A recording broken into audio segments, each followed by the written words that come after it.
자, 투자론 보겠습니다. 작년에는 9문제 출제했죠. 재작년에는 7문제. 저희들이 이제 출제 빈도를 이제 출제위원들이 정할 때 이 투자 이론과 이 금융을 여기에 세트예요. 투자 금융 묶어서 30% 출제를 해요. 그러니까 투자가 7문제 낼 때는 금융 5문제 이렇게 뭐 투자가 9문제 낼 때는 금융 3문제 하여튼 합쳐서 12문제가 여기서 출제인데 계산 문제도 제일 많이 여기서 이제 출제를 하죠.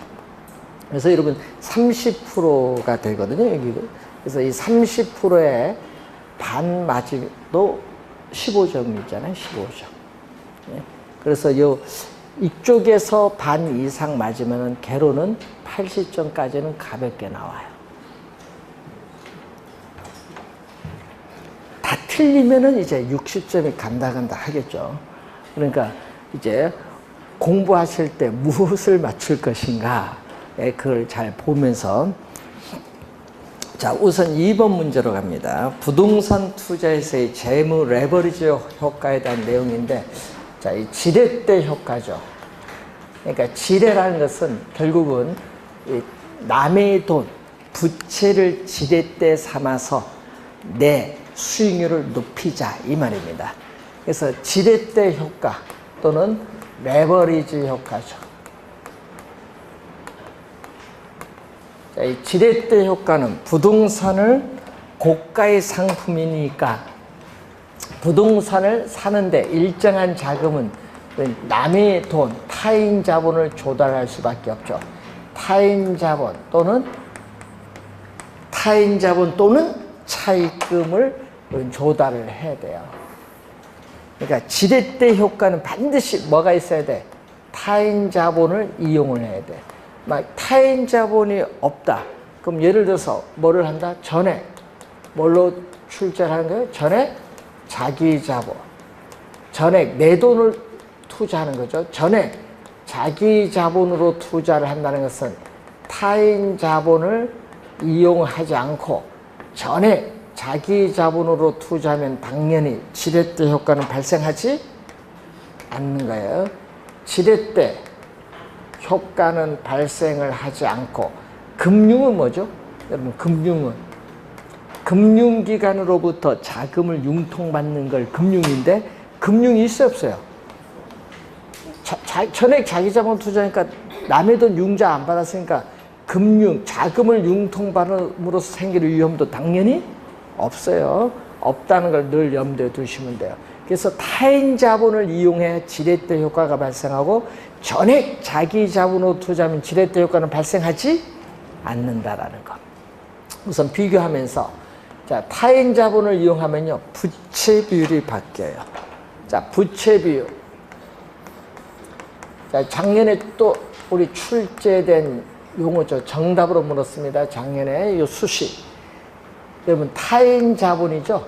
자, 타인 자본을 이용하니까, 자, 부동산을 취득을 하는데 총 투자한 금액 중에서 타인 자본인 부채를 얼마나 이용하냐에 따라서 뭐가 달라지죠? 내가 투자한 금액이 달라져요.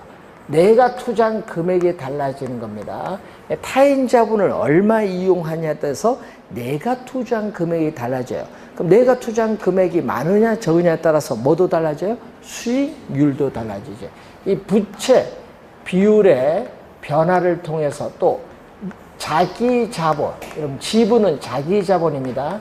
이 자기 자본 수익률에 미치는 효과를 지렛대 효과인데, 자, 지분 수익률. 우선 올해 또 출제가 예상되는 상당히 중요한 수식이죠. 이건 꼭 기억해야 돼요. 지분 수익률. 지분 투자액에 대한 뭐의 비율? 소득세를 납부하기 전, 세전 현금 수지가 차지하는 비율. 자, 세전 현금 수지는 무엇을 의미하죠? 세전 현금 수지는 영업소득, 순수익에서 대출금에 대해서 우리는 원금이자 갚아야 나가야 되는데, 부채 서비스액은 원리금 상환액을 말하죠. 부채 서비스액은 원리금 상환액.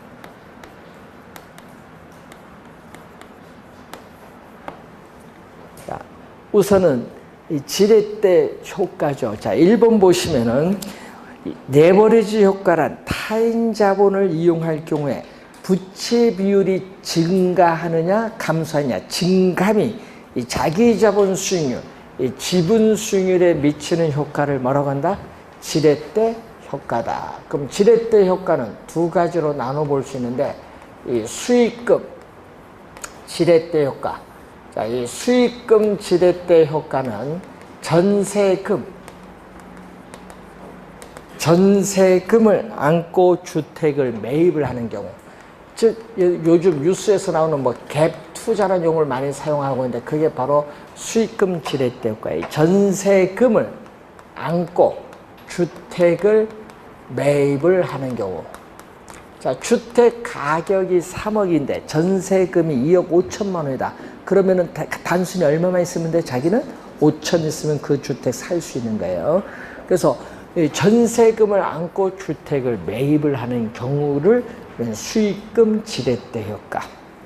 그리고 이제 퍼센티지, 수익률. 이제 퍼센티지로 가죠.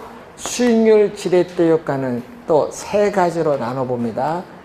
플러스 정액 지렛대 효과, 정액 지렛대 효과, 중립적 지렛대 효과, 마이너스 부의 지렛대 효과를 보는데, 여러분 투자의 장점은, 여러분 투자를 하려면요 요걸 누려야 돼. 정액 지렛대 효과를 누리기 위해서 투자를 합니다. 여러분 손실을 보기 위해서 투자는 안 하잖아요. 뭐 이익을 보기 위해서 투자하는 건데, 그러면 이 정액 지렛대 효과는 이 조건이 있겠죠. 우선 자기 자본에 대한 수익률. 근데 여러분 남의 돈을 이용하니까 이 남의 돈을 지렛대 삼아서 요 내 수익률을 높여야 되거든요. 그러면 이 지분 수익률이 이제 비교를 하는데, 이 종합 수익률. 자, 시험 문제는 또 종합 수익률을 다른 용어로 출제를 많이 하죠. 우선은 총 투자 수익률로도 시험에 많이 나오고요. 또는 총 자본 수익률로도 많이 나오죠. 종합 수익률을 다른 말로 총 투자 수익률, 총 자본 수익률이라고 합니다. 자, 분모는 부동산을 취득을 하는데 뭐죠? 총 투자 금액에 대해서 영업소득, 순수익이 차지하는 비율인데, 여러분 올해 시험에 요 두 개 모르면 올해 큰일 나요. 올해 시험은 요 두 개 반드시 알고 들어가야 됩니다. 꼭 알고 들어가야 돼요. 왜? 원래 출제하니까. 모르면 큰일 납니다.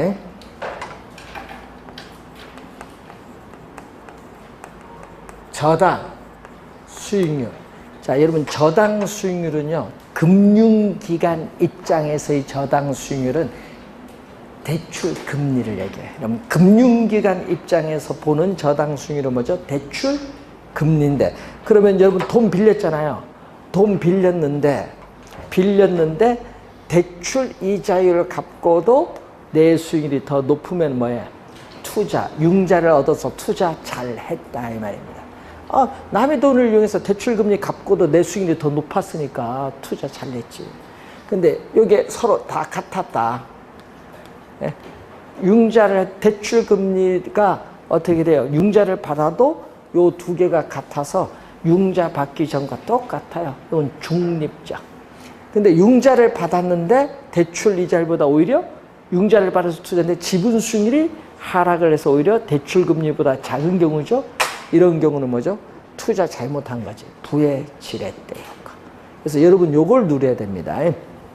2번 지문 보세요. 정의 레버리지 효과는 총 자본 수익률. 요 얘기죠. 이 총 자본 수익률이 뭐보다? 저당 수익률보다 크면 뭐가? 정의 레버리지 효과가 발생했다. 여기 2번 설명이고, 3번 중립적 레버리지는 요거죠. 부채 비율이 변화. 그럼 타인 자본을 얼마 조달하냐에 따라서 내가 투자한 금액이 달라지거든요. 부채 비율이 요걸 변화를 하더라도 뭐가 이 지분 수익률, 요 지분 수익률이 뭐가 되는 경우 변하지 않는 경우를 지분 수익률이 자체가 융자를 이용해도 변하지 않아요. 융자 받기 전과 똑같다. 변하지 않는 경우를 뭐라고 해요? 중립적 레버리지 효과라고 해요. V 레버리지 효과는 어떻게 돼요? 부채 비율이 클수록, 여러분 부채 비율이 크다는 건 뭐죠? 부채 비율이 크다는 것은 내가 투자한 금액보다 대출금이 많거든요. 부채 비율이 크다는 것은 대출금이 많을수록 어떻게 돼요? 뭐가 돼요? 오히려 지분 수익률이 하락을 해서 대출 금리보다 낮은 경우를 V지렛대 효과인데, 그래서 부채 비율이 커질수록 어떻게 돼요? 자기 자본 수익률, 지분 수익률이 하락을 하는 경우를 말합니다. 5번, 투자의 장점인 정의 레버리지 효과를 예상을 하고 투자를 했는데 부채 비율이 커질수록, 이 말은 대출금이 많을수록 경기 변동이나 금리 위험에 따른 위험, 금리 변동에 따르는 위험은 어떻게 돼요? 증가합니다. 감소하는 것이 아니라 증가한다. 대출금이 많을수록. 요즘 뉴스 보면요, 가끔 이런 얘기 나오죠. 대출금리가 지금 얼마? 변동금리가 5% 돌파했죠. 돌파를 하니까 뭘 한다? 대출금이 많은 가게들이 한 개 가게가 뭐 몇 가구가 늘었다 막 뉴스 나오는 거예요. 위험이 그만큼 증가하는 겁니다. 자, 2번. 이제 5번이 정답입니다. 자, 그리고 4번 문제와 7번 문제가 같은 유형입니다. 자, 4번 문제와 7번 문제가 같은 유형인데 우리는 7번을 한번 풀어보겠습니다. 4번 한번 풀어보시고, 자, 7번.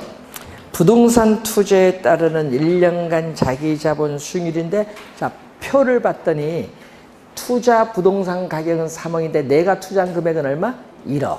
그리고 대출 조건 보세요. 대출 기간은 1년. 대출 이자율은 연 6%. 근데 그 뭐가 나와 있어요? 대출 기간 만료 시에 이자 지급과 원금은 뭐다? 일시 상환한다.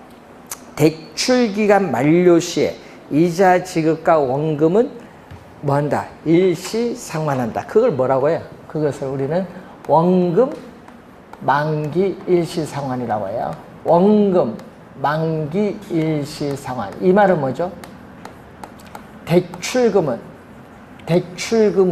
만기에 전액 상환을 해요. 매 기간 뭐만 갚는다? 이자만 갚는 거예요. 그래서 만기 일시 상환 조건입니다. 대출 조건이. 자, 그러면 지분 수익률이죠. 1년간. 자, 1년간에 있어서의 지분 수익률인데 뭐가 나온다? 지분 투자액 얼마? 내가 투자한 금액 얼마? 1억 원. 자, 1년간 순영업소득 얼마 나왔죠? 1년간 순영업소득 2천만 원인데 부채 서비스액이 원리금 상환액이죠. 원리금 상환액은 원금 플러스 이자인데 여기서 중요한 건 원금 만기 일시 상환 조건이니까 대출 받은 금액은 만기 전액 상환하니까 대출 중간에 원금 갚을 필요 없어요. 그럼 뭐만 갚아야 돼? 이자. 그래서 대출 지금 금액은 얼마? 2억 원. 2억 원의 연 이자율 몇 프로? 6%. 네, 요 값이 뭐다? 이자야. 그러니까 왜? 원금 만기 일시 상환이니까 원리금 상환액이 아니라 뭐가 들어온다? 이자가 들어온 거예요. 자, 그런데 또 뭐가 있죠? 1년 지났을 때 지금 주택 가격이 3억, 투자 부동산 가격 3억 원인데 1년간 또 뭐가 나왔어요? 부동산 가격 상승률은 몇 프로? 0%. 그러니까 이 말은 무슨 얘기예요? 3억에 부동산 샀는데 1년 지나도 3억이에요. 그러면 가격 변화가 없으면 이득 없죠? 만약 가격이 오르면 이득 얻었지, 여러분은. 그래서 요거는요, 부동산 가격 상승에 따른 이득이에요. 그러니까 이게 지금 없다는 거죠. 0%라는 건 없는 겁니다. 그럼 얼마죠? 여기 2억의 6%는 1,200만 원이지. 그러면 1억 원에 1억 원 얼마죠? 800만 원. 퍼센트로 가니까 100을 곱해주는 거죠. 몇 프로? 8%가 되죠. 8%. 그러면 아까 앞에 4번도 이런 형태로 한번 풀어보시면 돼요. 똑같은 거. 요거는 박스로 주어졌고요. 4번은 말로 주어졌어. 한번 풀어보시고, 자, 6번 문제로 한번 가보겠습니다. 자, 6번 문제 한번 보시면은, 홍길동은 구입 가격 100억 원인데 임대 보증금 20억 원은 승계하는 조건이죠. 부동산을 구입을 하기 위해서 은행에서 이자율 연 8% 조건으로 30억 대출받았다.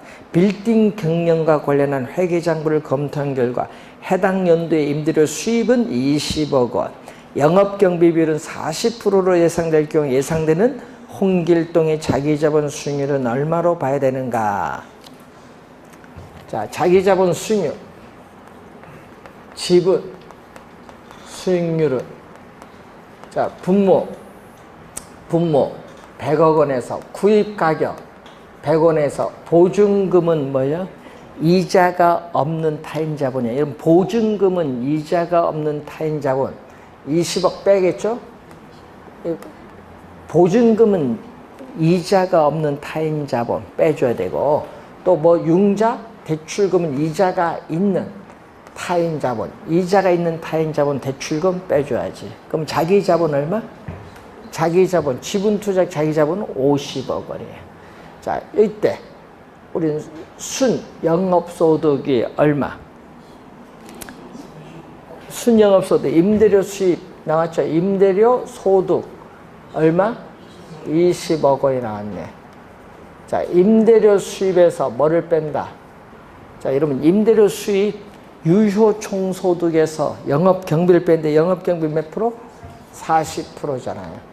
20억 원에 임대료 수입의 몇 프로? 40%, 0.4. 요게 여러분 임대료 수입에서 요 뒤에는 뭐죠? 영업경비예요. 영업경비 8억 원 빼주면 요게 12억 원. 요게 12억 원이 뭐가 돼? 12억 원이 바로 순영업소득. 그래서 자, 가는데 융자는 얼마 받았어요? 30억 원 받았는데 30억을 받았는데 연 이자율 몇 프로? 8%. 네, 8%. 자, 여러분 거기 해설에 오타 나서 8%, 0.08, 0에 하나 빠졌어요. 0.08입니다. 8%는 0.08. 0자 하나 빠졌어요. 자, 요걸 계산해 줍니다. 요게 얼마죠? 8% 하면 2억 4천만 원. 그러면 분모는 50억, 우회는 얼마? 9억 6천. 그러니까 20% 약간 모자라요. 그래서 계산을 100을 곱해서 계산했더니 몇 프로? 19.2%가 나와요. 2번 정답.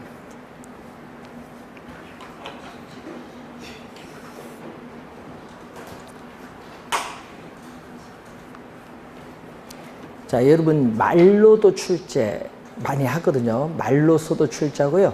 계산 문제 나오면은 지분 수익률 구하는 계산 문제를 내요. 계산 문제 나오면 지분 수익률 구하는 거 내고요. 또 이론으로도 많이 출제를 합니다. 올해 지렛대 효과는 출제 예상되는 부분이기 때문에 잘 정리하고 올해는 들어가셔야 되겠습니다. 8번 수익률이죠. 부동산을 취득을 하는데 투자한 금액에 대한 수익과의 비율이 수익률인데 거기에 반 틀린 거를 묻는 거죠. 수익률을 틀린 걸 묻는데 기대 수익률을 예상 수익률, 투자가 이루어지기 전이니까 뭐죠? 사전. 투자를 하기 전에 투자로부터 예상되는 현금 수입, 또 예상되는 현금 지출을 우리 계산한 수익률을 우리는 기대 수익률, 예상 수익률, 사전 수익률. 자, 여러분 가끔 여러분 말할 때 얘기죠.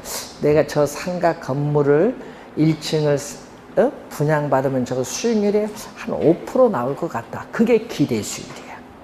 예? 그게 기대 수익률. 예상 수익률. 그리고 두 번째 봤더니 요구 수익률 개념이 나오죠. 요구 수익률은 요구 수익률은 투자에 따르는 위험을 감안을 했을 경우에 투자자가 자금을 투자함으로써 충족되어야 할 뭐죠? 최소죠. 그러면 2년 전에는 이걸 또 뭘로 출제했어요? 최대. 또 말을 막 바꾸거든요. 최대로 출제를 하거든요. 최소한의 수익률을 얘기해요. 최소한의 수익률. 요구 수익률. 그래서 요구 수익률은 투자 안에 있어서의 무슨 개념? 기회비용 개념. 투자 안에 기회비용의 개념이고, 요구 수익률은 뒤에 가서 또 배우겠지만 투자 주체에 따라 요구 수익률은 달라질 수 있기 때문에 주관적 수익률이죠. 또 투자 주체에 따라 요구 수익률은 달라질 수 있기 때문에 무슨 수익률? 주관적 수익률이면서 우리는 외부 수익률입니다. 자, 그리고 실현. 투자가 이루어지고 난 이후에 실제 달성된 수익률이기 때문에 실제 수익률이라고 하고, 또 투자가 이루어지고 난 이후니까 뭐죠? 사후 수익률. 또는 이미 작년 1년 운영했더니 3% 수익이 발생했다.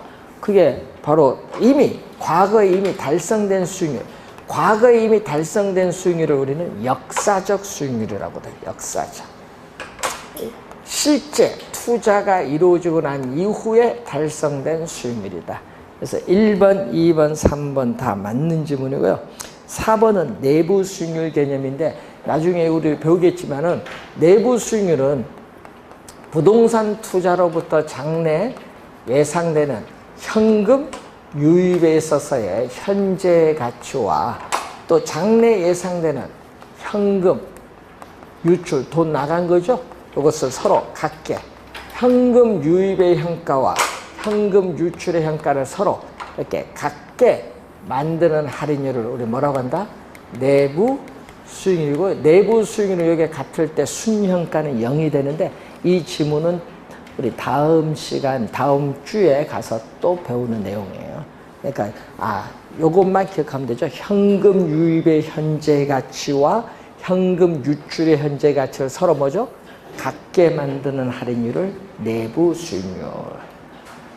자, 5번이 정답이네요. 5번은 무슨 내용? 기대 수익률과 요구 수익률 관계에 있어서, 자, 요 관계에 있어서 뭐를 한다면, 기대 수익률이 크면은 어떻게 돼요? 투자를 할까요, 안 할까요? 최소한의 수익률보다 미래 예상되는 수익률이 크니까 투자를 채택한다. 여러분, 투자할 거냐 안 할 거냐 또 시험 지문에 많이 내잖아요. 또 기대 수익률이 요구 수익률보다 작으면 당연히 이때는 투자를 하지 않겠지. 이거 투자를 할 거냐 안 할 거냐 이거 시험에 많이 내요. 최근 계속 출제하고 있어요. 그럼 투자가 이루어지면은 부동산 시장에서의 부동산 수요는 뭐죠? 증가를 하고, 부동산 증가하면 부동산 가격은 수요가 이전보다 많아지면 당연히 가격, 대상 부동산의 시장 가치인데, 지금 5번이 시장 가치 나왔죠? 가격이 오르는 거야. 시장 가치 가격이 상승하면은 기대 수익률은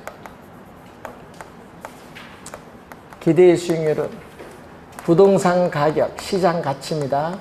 부동산 가격에 대한 순수익인데, 순수익은 일정을 하니까 부동산 가격이 여러분 투자 금액이거든요. 투자 금액 부동산 가격이 이전보다 더 많아요. 5억인데 10억 이렇게 더 많아지면은 당연히 수익률은 뭐죠? 투자 금액 이전보다 많아지면 수익률은 하락을 해요. 그러니까 여러분 5번에 요구 수익률은 점차 하락하는 것이 아니라 뭐가 하락? 기대 수익률이 점차 하락. 5번 정답. 기대 수익률이 하락합니다. 기대 수익률이 하락을 하는 거예요. 기대 수익률. 요구 수익률이 아니라 뭐가 하락? 기대 수익률. 요구 수익률은 최소한의 수익률이에요. 그러니까 기대 수익률이 하락한다는 걸 염두에 두셔야 됩니다. 자, 9번 문제로 갑니다. 오위험과 수익에 대한 설명으로 틀린 것은 오위험이란 실현된 결과가 예상된 결과로부터 벗어날 가능성, 달라질 가능성이죠. 자, 오위험은 미래의 불확실성의 정도인데 이 실현된 결과가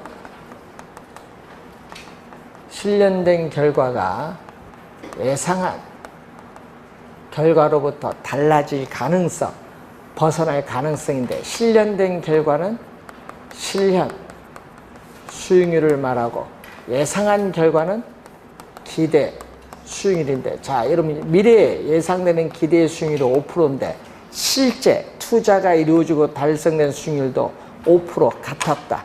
같으면요, 오위험이 존재하지 않았다. 그래서 요 두 수익률의 차이가 발생하면 이 차이가 발생하면 이게 바로 오위험이 있다는 거야. 그는 실제 달성된 수익률이 이 기대 수익률, 실제 달성된 수익률이 기대 수익률에 가까이 간다. 차이가 적을수록 위험은 낮다. 이 실제 달성된 수익률이 기대 수익률부터 멀리 벗어난다. 차이가 크면 위험은 높다는 걸 얘기해요. 같을 때 위험이 없다는 거죠. 자, 2번.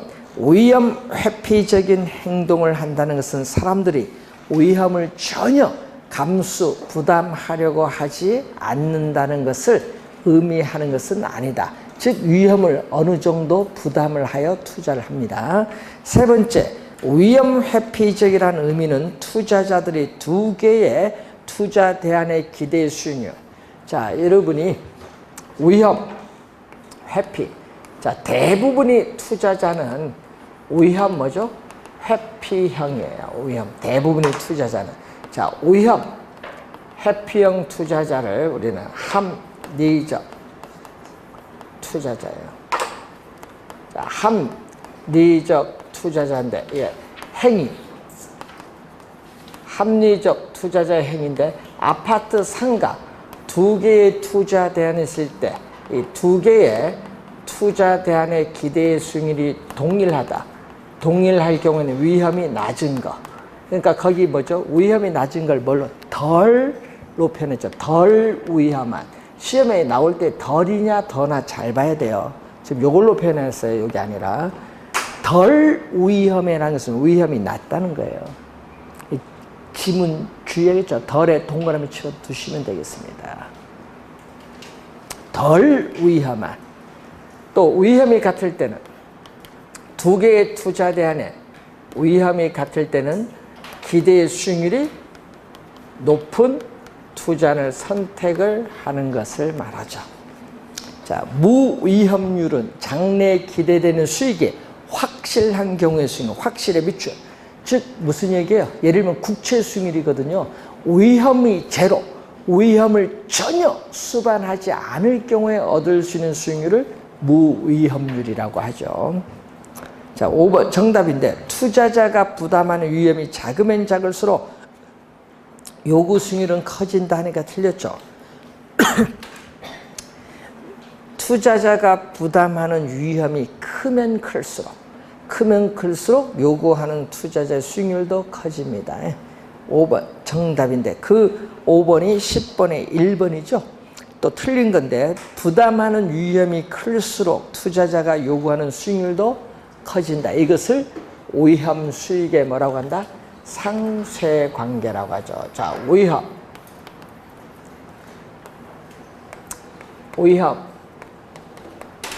기대 수익률에서 위험이 제로일 때 여기 2%다. 요 얻을 수 있는 요 수익률이 바로 뭐죠? 이 2%가 바로 뭐? 무위험률. 무위험 자산의 수익률 또는 무위험률이고, 위험이 없을 경우다 보니까 이 무위험률은 위험과는 아무런 관계가 없다. 무위험 자산 대표적 국채. 그래서 위험을 전혀 수반하지 않을 경우에 얻을 수 있는 수익률, 즉 장래에 기대되는 수익이 확실한 경우의 수익률인데, 그러니까 위험이 높든 낮든 이 무위험률의 크기는 변화가 없죠. 그래서 무위험률의 크기는 순수한 시간에 대한 대가를 말한다. 순수한 시간에 대한 대가가 무위험률이에요. 그러다가 이렇게 위험이 높을수록 수익률도 높은데 이렇게 위험축에 대해서 이렇게 볼록을 하면은 위험 뭐죠? 회피형. 위험 회피형 투자자의 무차별 곡선이죠. 이때 일반적으로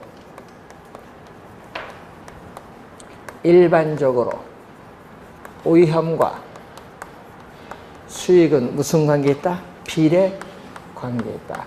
일반적으로 위험과 수익은 비례 관계 있다라는 건데, 즉 투자자가 부담하는 위험이 높으면 높을수록 투자자가 요구하는 수익도 커진다는 걸 의미하는데, 요 화살표가 같은 방향으로 변동하면 플러스입니다.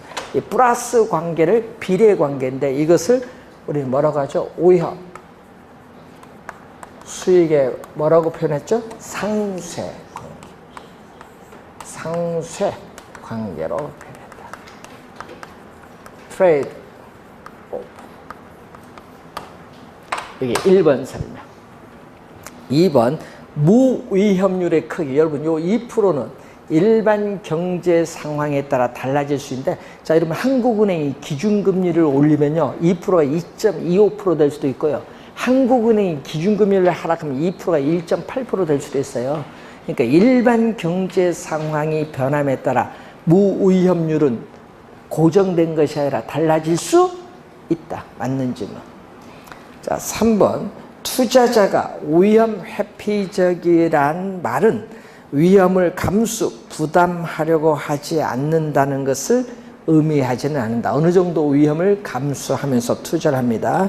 자, 4번 투자 위험과 부동산 가치인데, 자, 거기에 부동산 가치인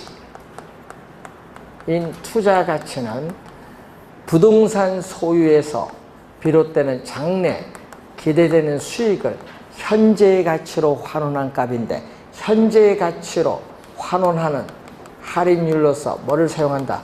요구 수익률을 사용해요. 그러면 위험이, 자, 투자자가 시장에서 부담하는 위험이 클수록 투자자가 요구하는 수익률도 뭔다? 높아지겠지. 높아지니까 어떻게 돼요? 우리가 분모가 높아지면 장래에 기대되는 수익은 안정적이니까 여기 하락을 하겠죠. 부동산의 가치는 뭐 한다? 하락을 하죠. 그렇기 때문에 여기 변동 방향이 반대로 변동하니까 무슨 관계? 마이너스. 음의 관계가 있다. 마이너스. 플러스가 아니라 뭐다? 마이너스. 4번 정답. 투자자가 위험을 전혀 부담을 하지 않고 기대할 수 있는 수익률, 이걸 무위험률인데, 무위험률은 위험 조정 할인율. 그럼 위험 조정 할인율은 요구 수익률이죠. 요구 수익률에서 할증률을 빼고 남은 수익률을 말합니다. 자, 요 크기, 이 크기를 위험 할증률,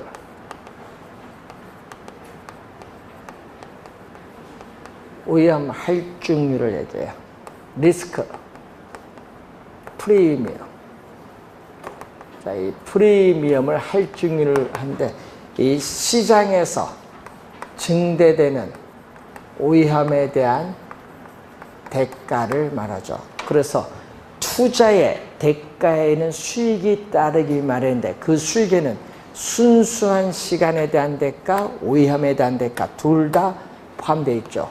이때 요구 수익률, 요구수익률은 무위험률, 위험을 전혀 수반하지 않을 경우에 얻을 수 있는 수익률이 무위험률에다가 시장에 증대되는 위험에 대한 대가인 할증률을 가산한 이 요구 수익률을 우리는 위험 조정률 또는 위험 조정 할인율이라고 해요. 네? 그러면은 이때 어디서 요구 수익률에서 요걸 빼겠죠. 요구 수익률에서 요걸 빼면 뭐가 나온다? 무위험률이 나온다. 이게 5번 설명. 자, 11번 문제로 갑니다.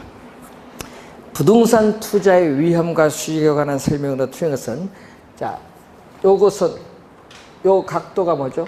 이 각도는 투자자의 위험에 대한 회피도인데, 위험 회피도가 클수록, 투자자의 위험에 대한 회피도가 클수록 무차별 곡선의 기울기는 급해져요. 자, 이때 무차별 곡선의 기울기가 완만한 것은 누구? 공격적인 위험 회피형 투자자. 무차별 곡선의 기울기가 크면은 보수적인 위험 회피형 투자자인데, 자, 갑니다. 동일한 위험 증가. 자, 지금 여기서 이만큼 위험이 증가했어요. 여기서 예를 들면 뭐 5%에서 뭐 6%로 이렇게 위험이 1% 증가했어요. 동일한 위험 증가에 대해서, 자, 동일한 위험의 증가에 대해서 공격적인 위험 회피형 투자자는 이만큼 수익률을 요구할 거고, 누구는 보수적은 얼만큼? 이만큼 수익을 요구하겠지. 그러니까 보수적인 위험 회피형 투자자가 동일한 위험 증가에 대해서 공격적인 위험 회피형 투자자보다 더 높은 수익률을 요구한다. 여기 1번 설명. 2번, 투자 결정은 기대 수익률과 요구 수익률을 비교하면서 이루어지는데, 투자자는 기대 수익률이, 이렇게 기대 수익률이 요구 수익률보다 크면은 투자 채택을 하게 되고, 세 번째, 요구 수익률이 어떻게 돼요? 이렇게 요구 수익률이 기대 수익률보다 크면 투자가 이루어지지 않죠. 투자가 이루어지지 않으면은 부동산 시장에서의 수요는 줄어들지. 수요가 줄어들면 부동산 가격은 뭐 한다? 하락을 하고, 부동산 가격이 하락하면 기대 수익률은 부동산 가격에 대한 순수익인데, 부동산 가격, 투자 금액이 이전보다 하락을 하면 전체 기대 수익률은 점점 상승. 이때 기대 수익률이 점점 이렇게 상승합니다. 그래서 3번에 맨 끝에 기대 수익률은 점차 상승, 상승이 포인트고, 4번 부동산 투자에서 일반적으로 위험과 수익은 무슨 관계 있다? 예? 비례 관계. 반비례가 아니라 뭐죠? 반비례가 아니라 비례 관계. 4번 정답. 위험 추구형 투자자. 이러면 투자자의 위험에 대한 태도는 크게 세 가지가 있죠. 위험 회피형 투자자, 위험 중립형 투자자, 위험 추구형 또는 위험 선호형인데, 이렇게 나오죠. 위험 기대 수익률 평면에서 무차별 곡선이 이렇게, 무차별 곡선이 이렇게 위험축에 대해서 오목하게 오면은 이렇게 위험, 요거는 뭐다? 추구형, 위험 선호형, 위험 추구형 투자자. 위험 추구형 투자자의 무차별 곡선, 즉 높은 수익을 획득하기 위해서 기꺼이 큰 위험을 감수하겠다는 형태의 투자자. 5번 개념이 되겠습니다. 항상 기본적인 개념입니다. 여러분, 요즘에 요 그림을 이용해서 이해를 해야 되거든요. 그림 갖고 이해를 하는 문제들 많이 내고요. 여기서 무위험률이 어떻게 돼요? 오르면 요구 수익률도 뭐한다? 상승하고, 위험에 대한 대가인 할증률이 높아지면 요구 수익률도 뭐한다? 상승하죠. 또 여기에 영향을 미치는 또 하나의 중요한 요소 중에 뭐가 있어요? 인플레이션 있죠.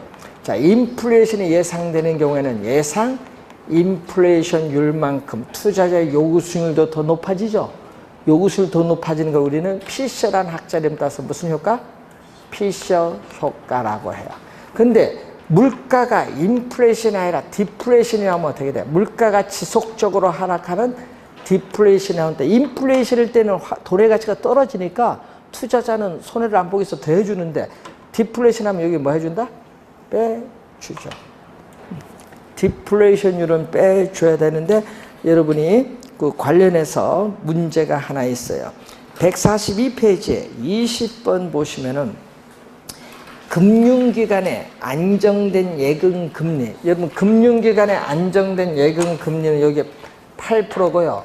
위험 할증률이 몇 프로?